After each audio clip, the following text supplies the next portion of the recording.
There are recordings of unimaginable horror in the world, even though they exist, some of which was never meant to be seen. I present to you the Lost Tapes, featuring Kaylina Orr.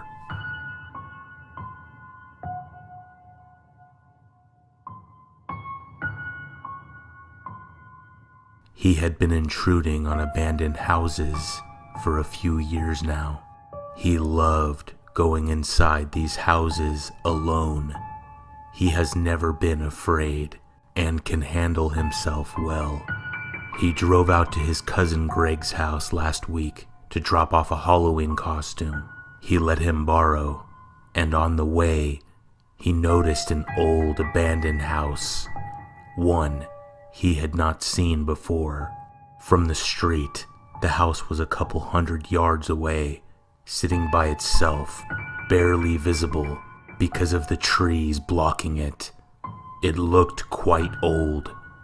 He has been looking for an old, creepy house to explore for a few weeks now, and this house was perfect. He did not go the first night that he saw it. He had plans with his girlfriend that night. 3 days passed, and he told his girlfriend what he was going to do, and she was not surprised.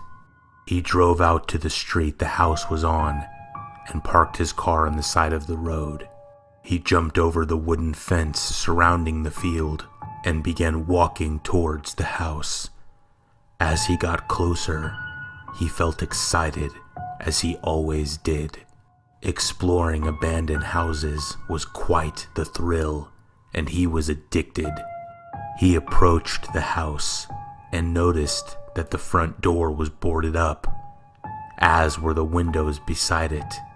He walked around the house to the back, and at the back door, there was a table beside it. On the table, he saw a cell phone and a wallet.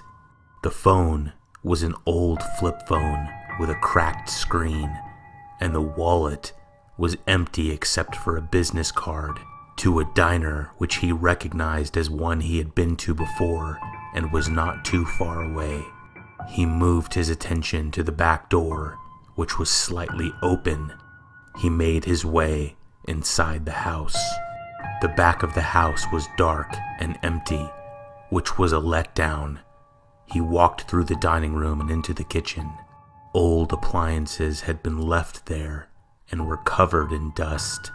He stopped in the middle of the kitchen when he heard a sound that came from the second floor. He got excited and nervous and immediately walked through the kitchen and to the staircase by the front of the house. He looked up the stairs and saw that the light faded at the top. He walked up, and each step creaked under his shoes. When he reached the top, he heard another sound. It came from a bedroom with a closed door right in front of him. He wasted no time and opened the door. To his surprise, there was a chair in the middle of the room, facing an old-looking television set, sitting on a small end table. There was a VCR on top of the television, and a tape sticking out of it. He walked over and pushed the tape inside. He hit the on button on the front of the television, and the screen became bright white. He then hit play on the VCR and sat down in the chair behind him. Right away, a picture came up on the screen. The video was being shot from a camera that was up high in the corner of a room.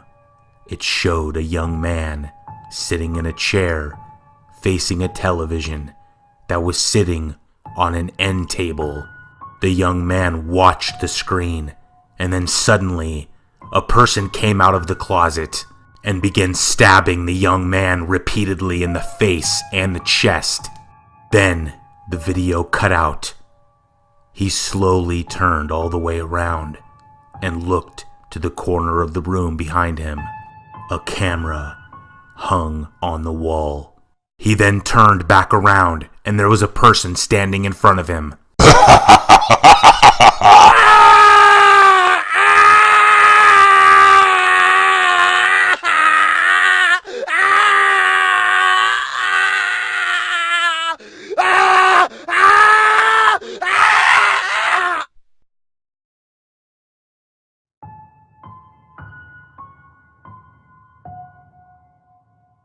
I've been close with my grandparents since I was very young.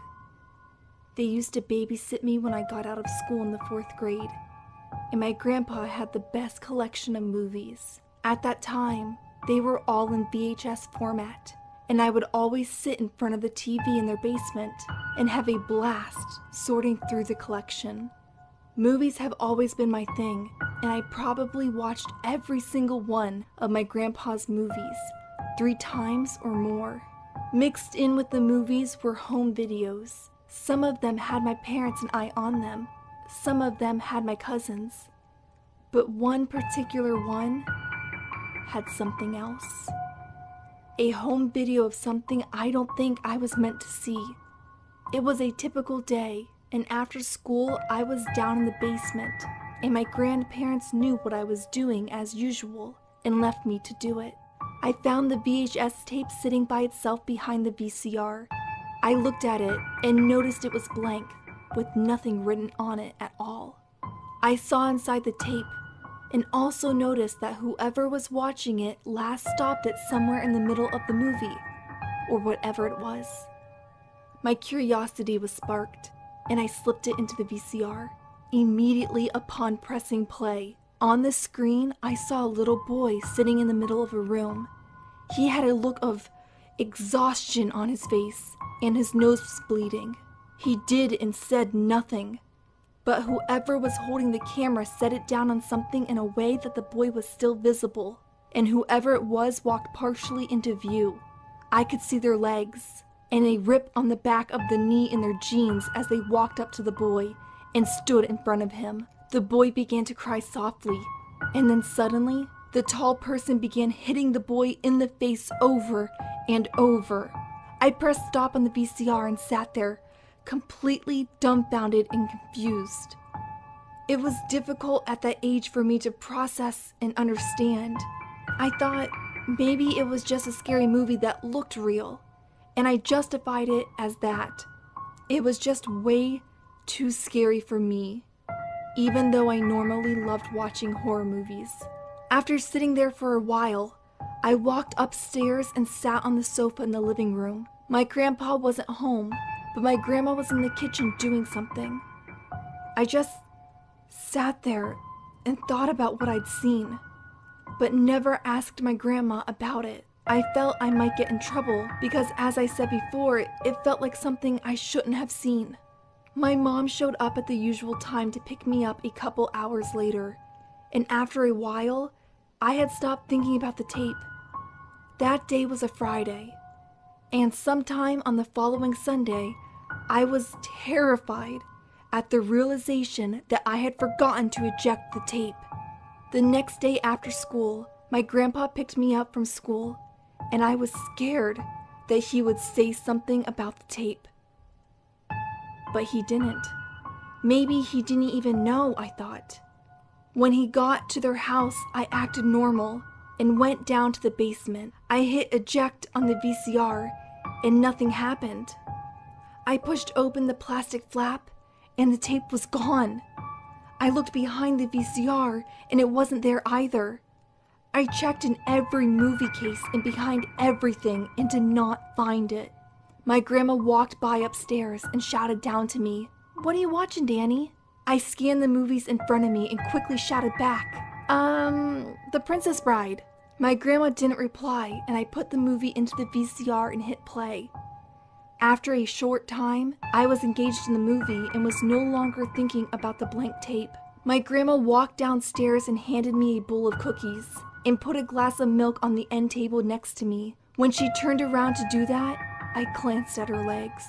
My heart started beating faster and faster.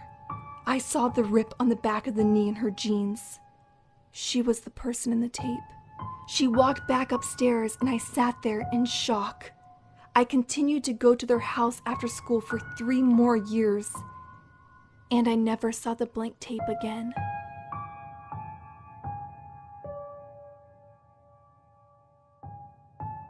You can find all kinds of things demolishing houses. Old coins, old newspapers, but you never expect to find a tape, a VHS tape. I was working in a house that was over 100 years old, and my partner, who was due to help me that day, called in sick. I first demolished the kitchen and then moved to the dining room right next to it. As I was tearing down the old drywall, I saw the corner of a black object behind the old insulation. My safety glasses were fogged up and I couldn't see very well, so I went to the bathroom to wash my face and glasses and then returned. I pulled the old tape out of the wall. It had something weird and creepy written on it, and I set it aside and kept working. That night, when I returned home, I brought the tape with me and looked in my garage for an old VCR that could play it. After looking for a while, I finally found one. I was so excited to see what was on this tape because I thought for sure it was something interesting. What I saw on the tape was not what I expected. I saw a woman being murdered. It was the most graphic thing I'd ever seen, and let's just say it involved a pocket knife and broken glass bottles. I called the police after I was done vomiting, and they advised me to bring the tape into the department.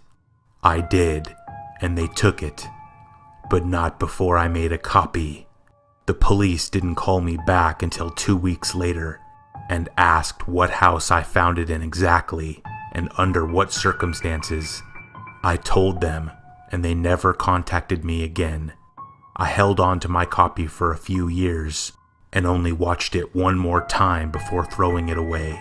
The only thing I still wonder about the tape was who that girl was, and in my opinion, it looked a lot like the old woman who lived there while I was doing the remodel. I let it leave my mind until a few months ago when I was bored and decided to research the woman online. She had a twin.